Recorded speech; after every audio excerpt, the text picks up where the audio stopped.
আসসালামু আলাইকুম বন্ধুরা, আশা করি ভালো আছো। আজ আমরা সমুদ্রের ব্ল্যাক হোল জলের ভেতরে এক অদৃশ্য ঘূর্ণিঝড়ের রহস্য সম্পর্কে জানব।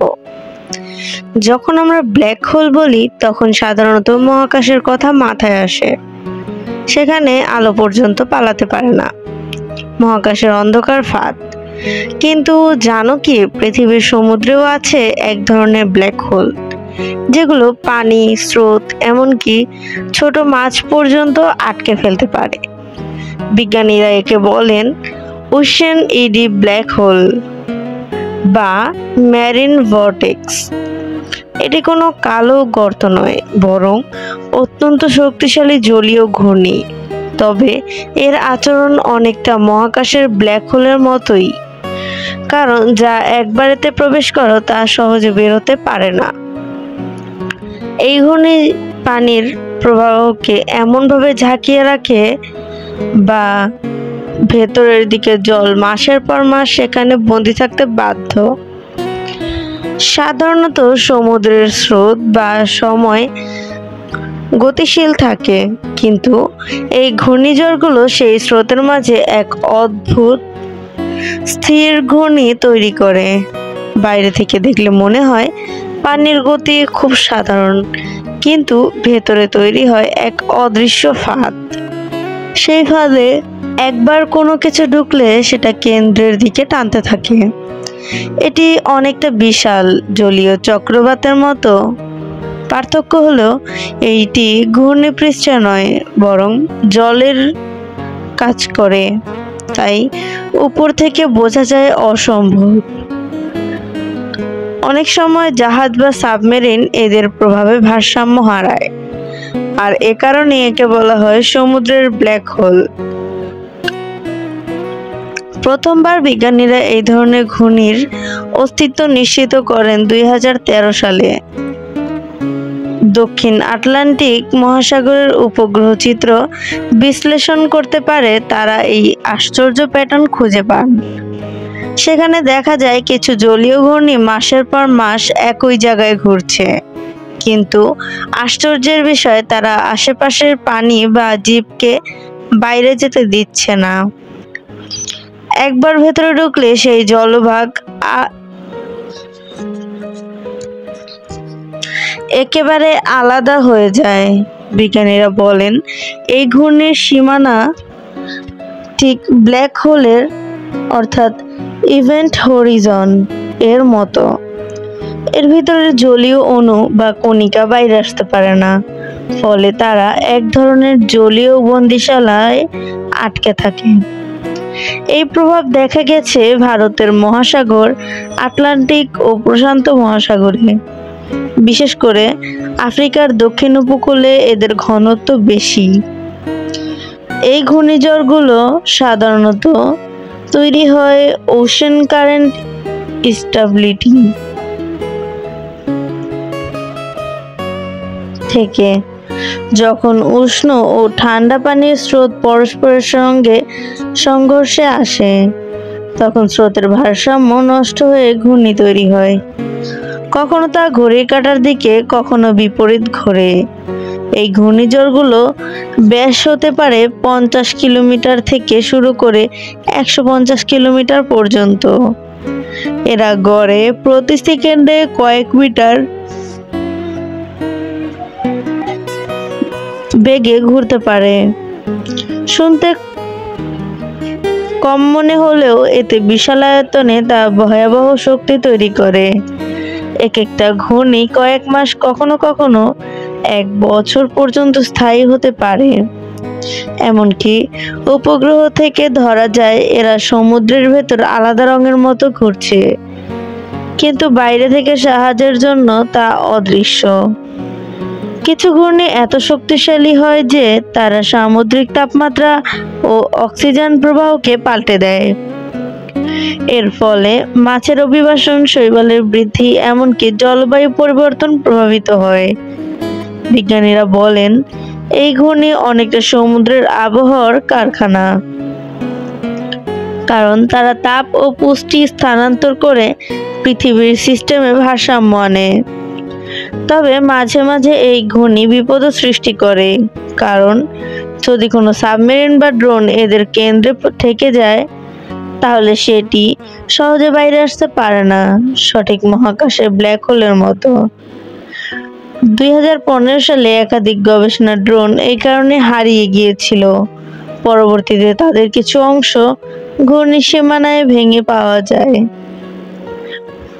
ফলে বিষয়টি আরো রহস্যময় হয়ে ওঠে। এটি ঘূর্ণিগুলোর মধ্যে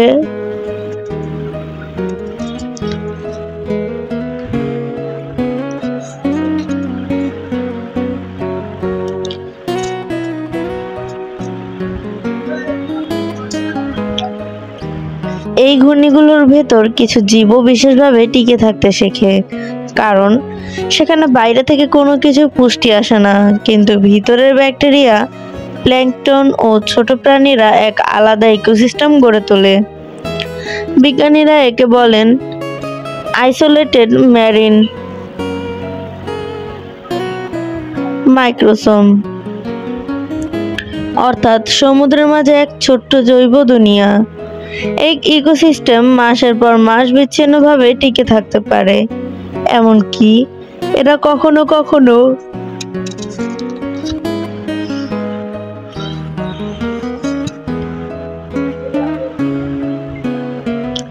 নতুন জীববৈচিত্র্য তৈরি করে। এর মধ্যে এমন কিছু ব্যাকটেরিয়া পাওয়া গেছে যাদের ডিএনএ পৃথিবীর অন্য কোথাও মেলেনি। তাই বিজ্ঞানীরা মনে করেন সমুদ্রের ব্ল্যাক হোল জীবনের উৎস সম্পর্কেও নতুন সূত্র দিতে পারে। এখন প্রশ্ন, এই ঘূর্ণিঝড়গুলো কতটা বিপজ্জনক? উত্তর হলো, মানুষের জন্য সাধারণ নয়, কিন্তু জাহাজ বা ছোট সাবমেরিন জন্য বিপজ্জনক হতে পারে, কারণ তাদের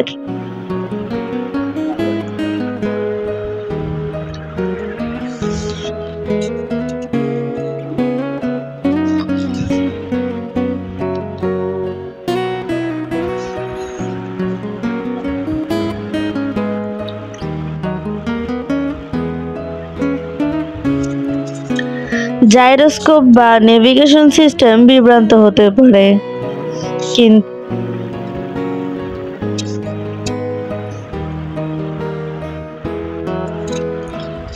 কিছু পুরনো শিপ ডিসঅ্যাপিয়ারেন্স মিস্ট্রি এর পেছনেও বিজ্ঞানীরা এই ঘূর্ণির প্রভাব অনুমান করেছেন।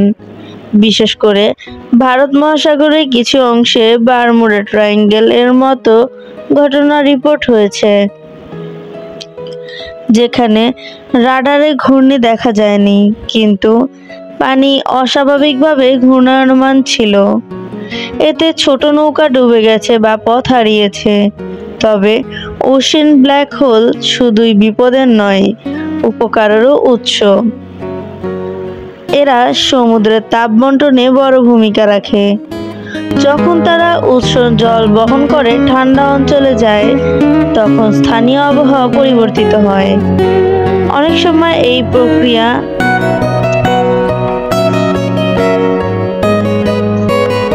এল নিনো ও লা নিনা ঘটনার সঙ্গে যুক্ত থাকে, ফলে তারা বিশ্ব জলবায়ু এক অদৃশ্য চালক। বিজ্ঞানীরা এই ঘূর্ণিঝড়গুলো পর্যবেক্ষণ করে জলবায়ুর পূর্বাভাস দিচ্ছেন, কারণ এরা দেখায় কোথায় তাপমাত্রা বাড়ছে বা কমছে। অর্থাৎ ওশেন ব্ল্যাক হোল হচ্ছে পৃথিবীর পরিবেশের গোপন থার্মোস্ট্যাট। তবে এখানে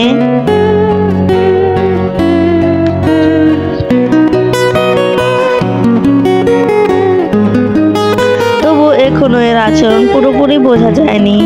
2022 সালে ইউরোপিয়ান স্পেস এজেন্সি অর্থাৎ ইএসএ এক নতুন স্যাটেলাইট ডেটায় প্রায় 1500-এরও বেশি এমন ঘূর্ণি শনাক্ত করে। এর মধ্যে অনেকগুলোর গঠন এত নিখুঁত ছিল যে বিজ্ঞানীরা বলেন এগুলো ম্যাথমেটিক্যাল প্রফেশন অনুযায়ী চলে, মানে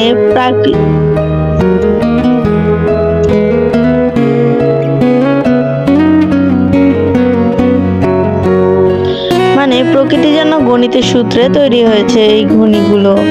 এর ভেতরে গতিবেগ ও ঘূর্ণন কোণ ঠিক সমানুপাতিক, যেন প্রকৃতি এক মহাজাগতিক নকশা ব্যবহার করেছে।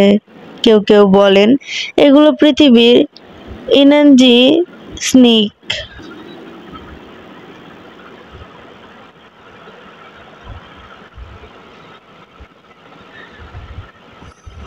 এনার্জি সিঙ্ক, যেখানে অতিরিক্ত শক্তি সঞ্চিত থাকে। এই শক্তি হয়তো বজ্রপাত, ভূমিকম্প বা আগ্নেয়গিরির কার্যকলাপের সঙ্গে সম্পর্কিত।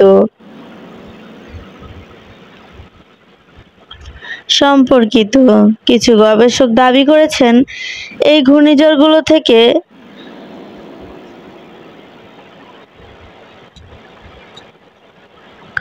অ্যাকোস্টিক সিগন্যাল বা শব্দ নির্গত হয়। গভীর সমুদ্রের মাইক্রোফোনে মাঝে মাঝে এমন নিম্ন কম্পাঙ্কের শব্দ ধরা পড়ে, যা রূপ শব্দের মতো কিন্তু অনেক বেশি নিয়মিত। ধারণা করা হয় এটি ঘূর্ণির কেন্দ্রে চাপ ও তাপমাত্রার পরিবর্তনের কারণে হয়। অর্থাৎ সমুদ্র নিজেই কথা বলে ব্ল্যাক হোলের ভেতর থেকে। এই ঘূর্ণি আমাদের শেখায় পৃথিবীর সিস্টেম কত জটিল ও জীবন্ত। এটি শুধু জল নয়, পদার্থবিদ্যা, জীববিজ্ঞান ও মহাজাগতিক শক্তির মিলনস্থল। ওশেন ব্ল্যাক হোল প্রমাণ করে সমুদ্র এখনো অর্ধেক অজানা, আর হয়তো একদিন আমরা বুঝবো মহাকাশের ব্ল্যাক হোল আর সমুদ্রের ব্ল্যাক হোলের রহস্য একই গল্প, দুই অধ্যায়। পৃথিবীর ভেতর লুকিয়ে থাকা এই অদৃশ্য ঘূর্ণি পৃথিবীর সবচেয়ে গভীর ও বিস্ময়কর শক্তির প্রতিচ্ছবি। তো বন্ধুরা, সমুদ্রের ব্ল্যাক হোল সম্পর্কে জেনে তোমাদের কেমন লাগলো তা অবশ্যই কমেন্টে জানাবে। ভালো লাগলে ভিডিওটিতে লাইক করে যাবে এবং চ্যানেলটিকে সাবস্ক্রাইব করে পরবর্তী ভিডিওগুলো অবশ্যই দেখবে। ধন্যবাদ।